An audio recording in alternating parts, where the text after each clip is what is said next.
Hiyas, and well, it's a little windy today, but it's a good day to cut some steel. We're using 1/4 inch steel for the guy lines, all 1/4 inch hardware all throughout, 3/8 inch shackles to make the connections and welded connections. So definitely rated for the under 200-pound load that I'm putting up there.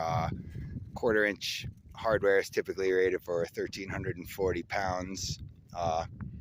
And of course I bought all galvanized, the turnbuckles, the wire rope, the collars, the eyes, everything.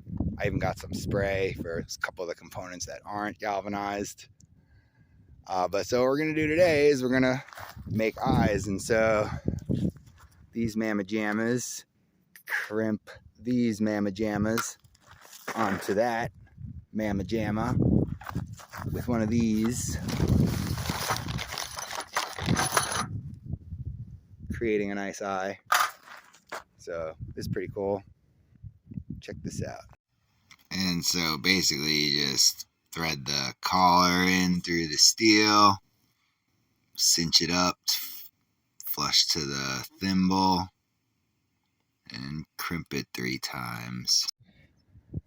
Alright, and it's super windy. I'm trying, y'all. But so here I've got it measured and marked, and this is electrical tape. And you put that on the line because when you're making the cut, you know, I bought the right tools for the job.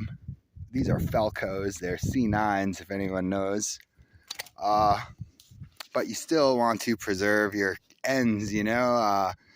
I've seen it go run as far as 18 inches back. Axel says, preserve your ends. Look, he's sitting on his. So, you know, I mean, I bought plenty of steel for this, but it's expensive and it ain't getting any cheaper. So the more spare I can have is the more I've got for the next project. So this is totally a good little tip here. Even cutting littler cable, like this is 1/4 inch, but even cutting 1/8, 16th, 5, whatever, like it's always good to tape it. Like, so I'm cutting right in the middle here. All right, but so yeah, look, so I ran it out, pull a stake through it, 60 feet away, pulled nice and flusho. Axel's like, cut it already. All right, sorry, it's kind of hard to record it, but it's cut. And well, it got a little dark on me, but that is 6 guy lines. And you see, I kept that end taped because that end is going to be the end going down to the turnbuckle. I'm going to custom make that. So I made these a little longer than they need to be just to be able to custom fit it because, you know, even though I do know what I'm supposed to math at, something I thought of recently is that the elevation is different between the two, you know, between the two guy lines on the land. It's according to my app, it's a couple of feet difference. And I mean, you see the slope. So, you know, my math ain't going to be precise, but their ground level math is accurate. So those are just going to be a little different. So I left them real long, and yeah, I'm going to have a bunch of slack of that left, but that's good. But so that's why another reason why you cut and tape.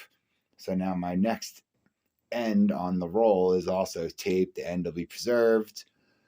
It'll be all good.